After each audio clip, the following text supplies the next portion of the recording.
وہ جو نہ تھے تو کچھ نہ تھا، وہ جو نہ ہو تو کچھ نہ ہو، جان ہے وہ جہان کی، جان ہے تو جہان ہے۔ محترم حضرات، سیرت مصطفیٰ صلی اللہ تعالیٰ علیہ وسلم کا یہ دوسرا درس آج آپ لوگوں کے سامنے ہونے جا رہا ہے، اور انشاءاللہ العزیز ہر روز کسی نہ کسی کے ذریعے سے آپ مصطفیٰ جان رحمت صلی اللہ تعالیٰ علیہ وسلم کی سیرت طیبہ سماعت کریں گے۔ ہمارا نبی کونین سید عالم صلی اللہ تعالی وسلم کے امتی ہیں تو ان سے محبت، ان سے لگاؤ اور اس کا اظہار یہ سب ہم پر لازم ہے۔ کل کے درس میں آپ کو بتایا گیا تھا کہ نبی کونین سید عالم صلی اللہ تعالیٰ علیہ وسلم سے پہلے، یعنی آپ کی ولادت سے پہلے ماحول کیا تھا پوری دنیا کا۔ پھر نبی کونین صلی اللہ علیہ وسلم جہاں پیدا ہوئے وہاں کا کیا ماحول تھا۔ نبی کونین سید عالم صلی اللہ علیہ وسلم کی ولادت سے پہلے ہی آپ کے آنے کا شہرہ تو ہوا ہی تھا، آپ کے نام نامی کا بھی شہرہ ہو چکا تھا، اور محمد اور احمد یہ دونوں نام آپ کے آنے سے پہلے ہی مشہور ہو گئے، خاص طور سے محمد، اور یہ ایسا نام تھا کہ اس سے پہلے یہ کسی کا نام نہ ہوا۔ اور بھی جو نبی پہلے آئے ان میں بھی بہت سارے نبی ایسے تھے کہ جن کا جو نام تھا اس سے پہلے ان کا نام اس سے پہلے نہیں تھا کسی کا۔ حضرت یحییٰ کا ہی نام اس سے پہلے اور کسی کا نام نہیں تھا، لیکن کچھ روایتوں سے ولادت سے پہلے کچھ لوگوں کا نام محمد ثابت ہوتا ہے۔ وہ اس لیے کہ چرچا آپ کا ہو چکا تھا اور نام محمد کی برکتیں بھی لوگوں نے سماعت کر لی تھی، اس لیے کچھ لوگوں نے اپنے بچے کا نام محمد رکھ لیا تھا ولادت کے ایک دم قریب، ولادت سے کچھ دن پہلے، کیونکہ یہ بات ہوئی تھی کہ محمد یہ آخری پیغمبر ہوں گے اور وہ تمام نبیوں کے خاتم بن کر آئیں گے، تو اس وجہ سے لوگ جو ہے اپنے بچوں کا نام محمد رکھے کہ محمد رکھ لیں، ہو سکتا ہے میرا ہی بیٹا نبی ہو، میرے ہی بیٹے کے لیے وہ فضیلتیں آئیں، لیکن اللہ تبارک تعالیٰ نے ان لوگوں میں یہ چیزیں ڈال دی تھی کہ جن کا نام محمد آپ کے پہلے بھی رکھا گیا، وہ آپ ہی کے نام پر رکھا گیا شہرت کی بنیاد پر، انہوں نے بھی نبوت کا دعویٰ نہیں کیا، بلکہ آپ ہی ایسے محمد ہوئے جو انہوں نے نبوت کا دعویٰ کیا۔ تو آپ کا نام ایسا کہ اس سے پہلے کسی کا نام نہ ہو۔ ولادت آپ کی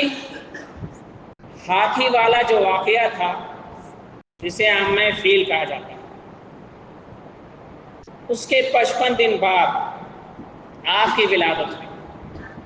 اور ہاتھی والا واقعہ یہ ہے کہ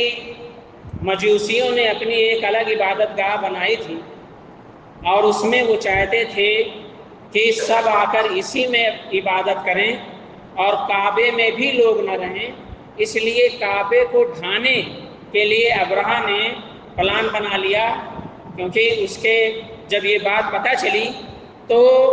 عرب کا ہی ایک آدمی وہاں جا کر جو کعبے میں اپنی عبادت اپنے طور پر کرتے تھے، ان کے مجوسی خانے کو اور اس کی عبادت خانے کی توہین کی، تو ابرہہ پورا لشکر لے کر، ہاتھیوں کا لشکر لے کر آیا کعبہ کو ڈھانے کے لیے۔ اس لیے اسے اس سال کو جس سال میں یہ واقعہ ہوا اسے عامہ فیل ہاتھی والا واقعہ کہتے ہیں۔ اور وہ ہوا کیا کہ ہاتھیوں کو لے کر آیا اور کعبہ ڈھانے کے لیے، اور کچھ پہلے ہی حضرت عبد المطلب جو نبی کونین صلی اللہ علیہ وسلم کے دادا، عبد المطلب یہ نبی کونین صلی اللہ علیہ وسلم کے دادا، اور بہت ہی پرہیزگار اور متقی، نورانی چہرہ بھی تھا، اچھی جو ہے حیت تھی اور باروب شخصیت تھی۔ ان کے بارے میں آتا ہے کہ وہ عبادت میں مشغول رہتے تھے، اور رمضان کے مہینے میں وہ پہاڑیوں پر چلے جاتے تھے اور پورا مہینہ وہاں عبادت میں گزارتے تھے۔ تو بہت ہی عبادت گزار اور متقی اور پرہیزگار۔ میں نے آپ کو کل بتایا تھا کہ نبی جس پشت سے آئے ہیں، ہر پشت جو ہے اور ان کے آبا و اجداد میں سے سب یہ کیا تھے؟ جنتی تھے، مومن تھے، اللہ کو ایک ماننے والے تھے۔ تب اب تو حضرت عبد المطلب کے کچھ جانور ابرہہ کے لشکر والوں نے پکڑ لیا، اور یہ ان کو جب بتایا گیا تو یہ گئے۔ جب ان کے روب و دبدبہ دیکھا اس نے تو اس نے تعظیم کی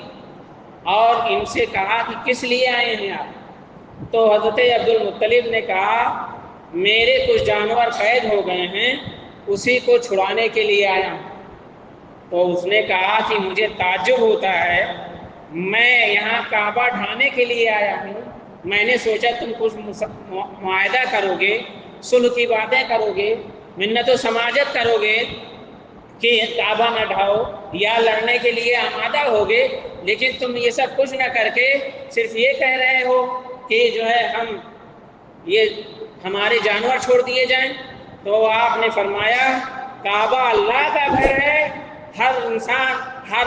ذات اپنے گھر کی حفاظت کرتی ہے تو اللہ بھی اپنے گھر کی حفاظت کرے گا۔ میرے جانور مجھے چھوڑ دو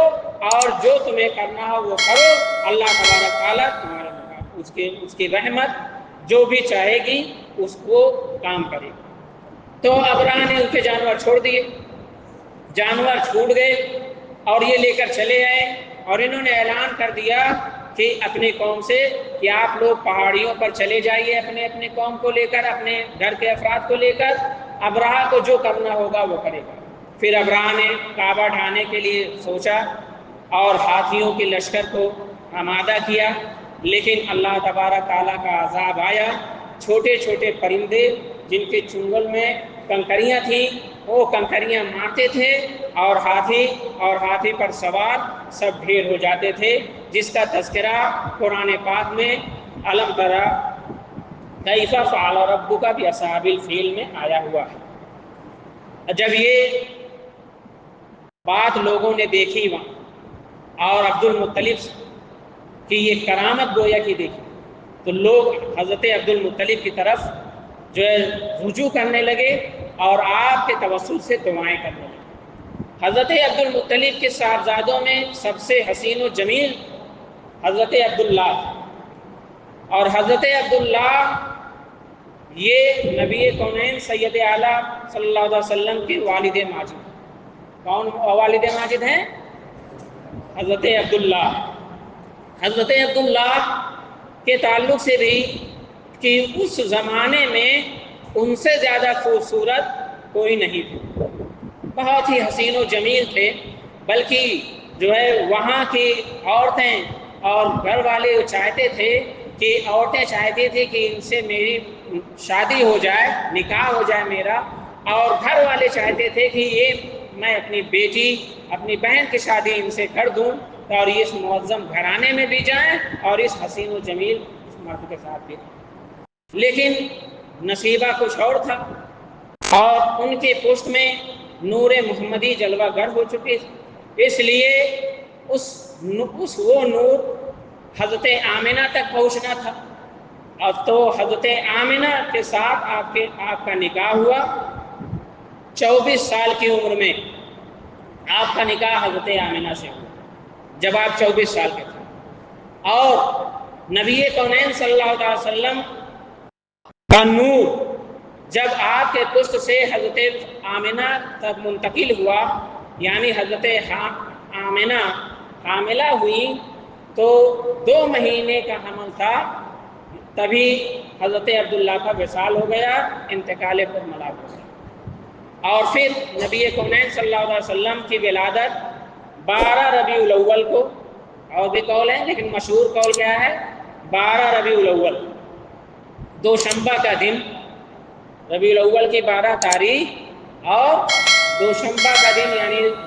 سوموار، صبح صادق کے وقت آپ کی ولادت ہوتی ہے، اور عام فیل سے 55 دن بعد یعنی 571 عیسوی میں، 20 اپریل 571 عیسوی میں آپ کی ولادت ہوتی ہے۔ جب آپ کی ولادت ہوئی تو اس سے پہلے ہی برکات نبوت ظاہر ہوئے، اور ولادت جب ہوئی تو ہر چہار جانب خوشحالی ہو گئی، آپ کے نور سے پورا عرب روشن ہو گیا۔ حضرت آمنہ فرماتی ہیں میں شام کے محلات آپ کے نور سے دیکھ لیا کرتی تھی، اور اس سال قحط سالی ختم ہو گئی، اولادیں جو ہے پیدا ہوئیں خوب، اور بارش بھی ہوئی خوب، اور جو دریا کام کا تھا سوکھ گیا تھا اس میں بھی پانی آ گیا، اور جو آگ مجوسیوں نے جلا رکھی تھی 1000 سال سے وہ بجھ گئی، کسرا کے کنورے گر گئے، اور وہ اس بات کی دلیل تھی کہ یہ جتنے گرے ہیں اتنے سال بعد جو ہے یہ سارے معاملہ ساری چیزوں پر حضرت نبی کونین صلی اللہ علیہ وسلم کا قبضہ ہو جائے گا۔ اور جب آپ کی ولادت ہونی تھی تو حضرت جبریل امین جو ہے ایک جھنڈا مشرق میں، ایک مغرب میں، اور ایک کعبے پر جو ہے نصب کرتے ہیں۔ شاید یہ انہی کی سنت ہے جو ولادت کے موقع پر ہم لوگ جھنڈا نصب کرتے ہیں۔ ولادت کے وقت پر یہ جھنڈا نصب کرنا اس بات کی دلیل بھی تھی کہ ایک مشرق میں ایک مغرب میں، یعنی مشرق و مغرب سب پر جھنڈا گاڑنے کا مطلب یہ ہوتا ہے فتح کا اعلان، قبضے کا اعلان، اور سب آپ کے قبضے میں ہو، تو مشرق و مغرب میں جھنڈا گاڑا گیا، یعنی یہ دلیل دی گئی اور بتایا گیا زمانے کو آنے والے جو آ رہے ہیں ان کا قبضہ پوری دنیا پہ ہوگا، اور مشرق و مغرب پر سب پر ان کی حکمرانی ہوگی۔ اور ایسا ہوا بھی کہ ساری دنیا پر آپ کی حکمرانی ہوئی، اور دینی طور پر اور دنیاوی طور پر سب آپ کے ماتحت ہوئے۔ نبی کونین صلی اللہ علیہ وسلم کی ولادت جب ہوئی تو آپ جانتے ہیں کہ بتایا گیا تھا کہ لڑکیاں، عورتیں، وہ بچے زندہ درگور کی جاتی تھی بچیاں۔ آپ کی ولادت کے بعد اب کیونکہ نبی کونین صلی اللہ علیہ وسلم کا ظہور ہو چکا تھا لیکن ابھی تو اعلان نبوت ہوا نہیں، لیکن ولادت سے ہی یہ سارے آثار ظاہر ہو گئے، بلکہ حضرت عبداللہ کو دیکھنے کے بعد یہودیوں نے جو نشانیاں اپنی کتابوں میں پڑھی تھیں نور مصطفیٰ صلی اللہ علیہ وسلم کی، وہ ان کو اندازہ ہو گیا تھا کہ انہی عبداللہ سے وہ آخری نبی آئے ہیں، اسی لیے وہ حضرت عبداللہ کو ہمیشہ مارنے کے تاڑ میں رہا کرتے تھے، لیکن اللہ جسے بچائے اسے کون مار سکتا ہے، اس لیے آپ کو محفوظ رکھا گیا تھا۔ ولادت ہوئی، کچھ دنوں تک آپ نے حضرت آمنہ رضی اللہ تعالیٰ عنہ کا دودھ پیا، اس کے بعد کیونکہ گاؤں اور دیہات کی آب و ہوا بہت اچھی ہوا کرتی تھی، اور وہاں جانے کے بعد بچہ مضبوط ہو جایا کرتا تھا، اس لیے جو بڑے لوگ تھے، اشراف تھے، وہ اپنے بچوں کو گاؤں دیہات میں دودھ پینے کے لیے بھیجتے تھے، تو دائی حلیمہ کا دودھ بھی آپ نے پیا۔ دودھ پینے کے واقعے سے ایک چیز میں بتانا چاہوں گا کہ اس وقت آپ جب دودھ پی رہے تھے تو ایک ہی جانب سے پیتے تھے اور دوسری جانب کا دودھ چھوڑ دیتے تھے۔ بہت کوشش کیا دائی حلیمہ نے کہ دوسری جانب کا بھی پلائیں، لیکن آپ نے کبھی دوسری جانب کا دودھ نہیں پیا۔ بڑے ہونے کے بعد آپ سے پوچھا گیا کہ آپ صرف ایک جانب کا پیتے تھے دوسری جانب کا چھوڑ دیتے تھے، تو آپ نے ارشاد فرمایا کیونکہ اس وقت دائی حلیمہ کا ایک بیٹا عبداللہ بھی دودھ پیتا تھا، میں نہیں چاہتا تھا کہ میں دودھ پی کر ان کا حق ماروں، میں ایک طرف کا دودھ پیتا تھا اور دوسری طرف کا چھوڑ دیتا تھا تاکہ دنیا جان لے کہ حقداروں کا حق مارنے والے ہوش میں آ جائیں، محمد عربی اس سے پہلے کہ جوان ہوں سب لوگ حق مارنا چھوڑ دیں، ورنہ ہم حقداروں کا حق دلائیں گے۔ اور بچپنے ہی سے یہ ذہن دے دیا مصطفیٰ جان رحمت نے کہ میری پیدائش ہی اس لیے ہو رہی ہے کہ ناحق کسی کا حق ہڑپا نہ جائے، کسی کا حق غصب نہ کیا جائے اور حقداروں کو حق دلایا جائے، اور دلایا بھی۔ چھوٹے بچے جو ہوتے ہیں وہ اگر غلط کام بھی کرتے ہیں تو ان کا بچپنا شمار ہوتا ہے اور وہ ان کی لیلا کہی جاتی ہے، ان کی عجیب باتیں کہی جاتی ہیں۔ بہت سارے بچوں کے بارے میں آپ نے سنا ہوگا جو بعد میں بڑے رہبر بھی بنے، ان کے بارے میں بھی سنا ہوگا کہ انہوں نے دودھ بھی پیا اور کہا میں نے دودھ نہیں پیا ہے، مکھن بھی کھایا اور کہا میں نے مکھن نہیں کھایا ہے، لیکن یہاں وہی بچہ ہے اور وہ بچہ بول رہا ہے کہ نہیں دودھ پینا ہے، ایک جانب کا پینا ہے دوسری جانب کا چھوڑ دینا ہے، تاکہ بھائی کو بھائی کا حق نہیں۔ دودھ پینے کا واقعہ۔ پھر اس کے بعد 6 سال کی عمر میں آپ کا وصال ہو، آپ کی والدہ ماجدہ حضرت آمنہ کا وصال ہو جاتا ہے۔ ایک چیز یہاں اور غور کریں کہ حضرت آمنہ اور حضرت عبداللہ یہ دونوں مومن تھے۔ آج روافظ اس بات پر دلیل لاتے ہیں یا دوسرے لوگ کہ وہ مومن نہیں تھے۔ ہمارے علماء اس کو 3 طریقے کے جواب دیتے ہیں۔ ایک تو یہ کہ جب آپ نے اعلان نبوت نہیں کیا تو جو دین ابراہیمی پر تھے وہ دین ابراہیمی پر رہے تو وہ مومن رہے، اور یہ حضرات دین ابراہیمی پر تھے اس لیے یہ مومن ہے۔ پھر یہ زمانہ فطرت کا زمانہ کہلایا، اور فطرتاً یہ لوگ موحد تھے، یعنی ایک خدا کو ماننے والے تھے، یہاں تک کہ حضرت عبد المطلب کے بارے میں آتا ہے کہ وہ جو ہے ایک خدا کو مانتے بھی تھے اور اس کی تبلیغ بھی کرتے تھے، یہاں تک کہ اگر بچیوں کو زندہ دفن کیا جاتا تھا تو اس کے خلاف بولتے تھے اور زنا کے خلاف بھی بولتے تھے۔ تو اس طریقے سے سمجھ میں آتا ہے کہ آپ دین ابراہیمی پر تھے اور معاہد تھے، اور ماں باپ پھر نبی کونین صلی اللہ علیہ وسلم کے ماں باپ اگر دیندار نہ ہوں تو پھر جو ہے کون دیندار ہوگا؟ اس لیے آپ دونوں مومن تھے۔ ایک قول یہ بھی بتایا جاتا ہے کہ اس کے باوجود بھی مصطفیٰ جان رحمت نے جب اعلان نبوت کیا تو آپ جب ان کی قبروں سے گزرے تو قبروں میں ان کو زندہ کروایا اور پھر کلمہ بھی پڑھوایا۔ اور یہ بھی بعید نہیں ہے، حضرت عیسیٰ جب مردے کو زندہ کر سکتے ہیں تو میرے نبی کونین صلی اللہ علیہ وسلم جو تمام انبیاء کے بھی سید اور سردار ہیں وہ کیوں نہیں کر سکتے ہیں؟ تو یہ کوئی بعید چیز نہیں ہے۔ جب وہ تمام مردوں کی قبروں میں آ سکتے ہیں تو اپنے ماں باپ کے قبروں میں کیوں نہیں جا سکتے ہیں اور کیوں ان کو زندہ کر کے ان کو کلمہ نہیں پڑھا سکتے ہیں؟ تو یہ تجدید تھا، کلمے کی تجدید تھی، ورنہ تو وہ مومن تھے۔ اتنی بات ہے آپ سمجھ لیں۔ اور محمد کے تعلق سے میں نے نام کے تعلق سے وہ برکت آپ سمجھ لیجئے، اس کے بعد پھر انشاءاللہ آگے کا بیان ہوگا۔ محمد نام اس سال میں گزارش بھی کروں گا کہ اگر کوئی بچہ پیدا ہو اس سال تو آپ کی جانکاری میں ہو تو اس کا نام محمد ہی رکھیں۔ صدر الشریعہ علیہ رحمہ تو ویسے بھی فرماتے ہیں کہ محمد نام بہت پیارا ہے، اگر توہین اور جو ہے بے ادبی کا خدشہ نہ ہو تو نام محمد ہی رکھا جائے۔ میرے آقا صلی اللہ علیہ وسلم نے خود ارشاد فرمایا کہ تمہیں کیا ہوا ہے کہ تمہارے گھر ایک محمد ہو جائیں، 2 ہو جائیں، 3 ہو جائیں، 4 ہو جائیں، یعنی ایک سے زائد محمد ہو جائیں۔ اعلیٰ حضرت عظیم البرکت ارشاد فرماتے ہیں الحمدللہ ہمارے یہاں 5 محمد ہیں۔ اعلیٰ حضرت نے فرمایا میں اپنے خاندان میں ہونے والے سارے اولاد کا نام محمد جو ہے لڑکے ہوتے ہیں ان کا نام محمد رکھتا ہوں۔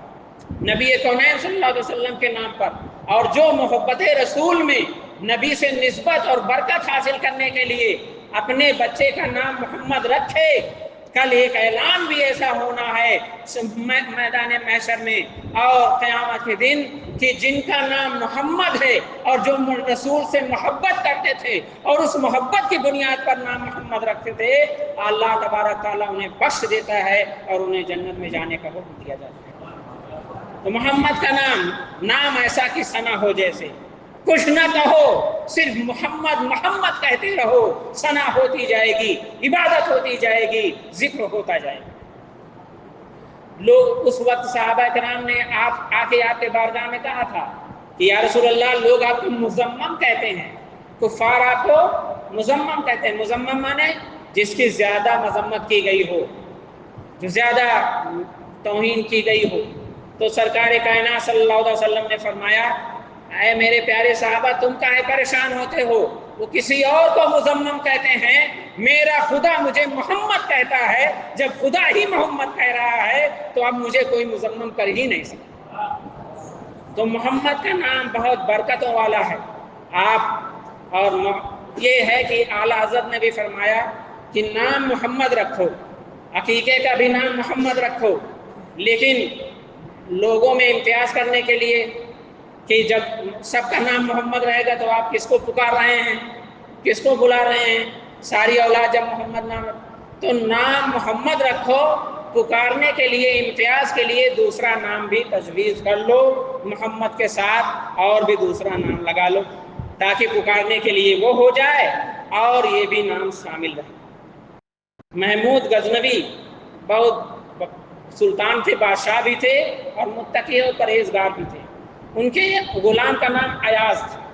کہتے ہیں نا، ایک ہی صف میں کھڑے ہو گئے محمود و ایاز، نہ کوئی بندہ رہا نہ کوئی بندہ نواز۔ یعنی جب نماز کے لیے کھڑے ہوتے ہیں تو محمود آقا ہیں، وہ بھی وہیں کھڑے ہو رہے ہیں، اور ایاز غلام ہیں، وہ بھی وہیں کھڑے ہو رہے ہیں۔ یہی آقا اور غلامی کا فرق مٹانے کے لیے، اونچ نیچ کا بھید بھاؤ ختم کرنے ہی کے لیے تو مصطفیٰ جان رحمت تشریف لائے تھے۔ یہی وجہ تھی کہ آپ نے فرمایا کسی گورے کو کسی کالے پر اور کسی کالے کو کسی گورے پر کوئی فوقیت نہیں ہے، تقویٰ اور پرہیزگاری کی بنیاد پر انسان برتری اور بلندی پاتا ہے۔ تو اب محمود جو ہے، ان کے غلام ایاز کا بیٹے کا نام محمد تھا، تو وہ محمد کہہ کر پکارتے تھے۔ ایک دن انہوں نے کہا، اے ابن ایاز، اے ابن ایاز۔ تو ایاز کو لگا کہ آج آقا جو ہے ناراض ہیں، ہمیشہ محمد کہتے تھے، آج ابن ایاز کہہ کے پکار رہے ہیں، لاؤ جائیں دیکھیں کیا بات ہے۔ تو محمود غزنوی سے آ کر انہوں نے کہا کہ آقا، آپ تو ہمیشہ محمد کہہ کر پکارتے تھے، آج ابن ایاز کہہ رہے ہیں، کیوں غضبناک ہیں، کیوں غصے میں ہیں، کیا بات، کیا خطا ہو گئی ہے؟ تو محمود غزنوی نے کہا، میں غصے میں نہیں ہوں، میں ہمیشہ جب تمہارے بیٹے کا نام لیتا ہوں تو کیونکہ اس کا نام محمد ہے تو میں بے وضو رہتا ہوں تو نام نہیں لیتا ہوں، باوضو ہو کر نام لیتا ہوں۔ آج بے وضو تھا اس لیے محمد نہ کہہ کر ابن ایاز کا۔ تو جب محمد نام رکھو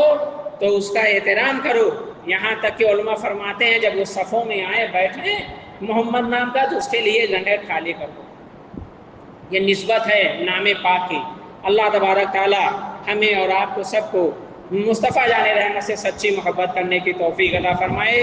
اور ان کی سیرت طیبہ سے سبق حاصل کرنے کی توفیق عطا فرمائے۔ آج کے سبق میں آپ کو جو بتایا گیا وہ جو ولادت کی تاریخ ہے وہ 12 ربیع الاول ہے اور یہی مشہور ہے، یہی رائج ہے۔ جو لوگ یہ کہتے ہیں کہ جو ہے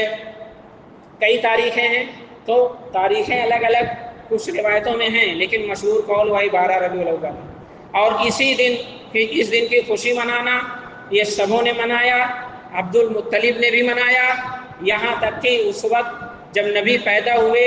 تو ابو لہب کی باندی نے آ کر ابو لہب سے کہا کہ آپ کے گھر بھتیجا پیدا ہوا ہے، تو اس نے خوشی میں انگلیوں سے اشارہ کر کے اپنی باندی کو آزاد کر دیا۔ تو خوشی میں بعد میں جب وہ، کیونکہ جب اعلان نبوت کے بعد ایمان نہیں لایا تو اب وہ کافر رہا، اس پر لعنت اتری، قرآن میں بھی تبت یدا ابی لہب کب آیا۔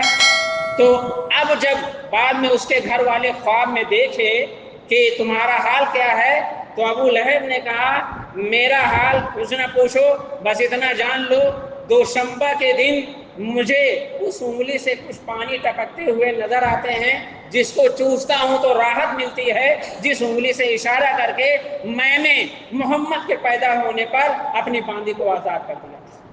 تو یہ خوشی کا اظہار کیا ہمارے نبی کے پیدا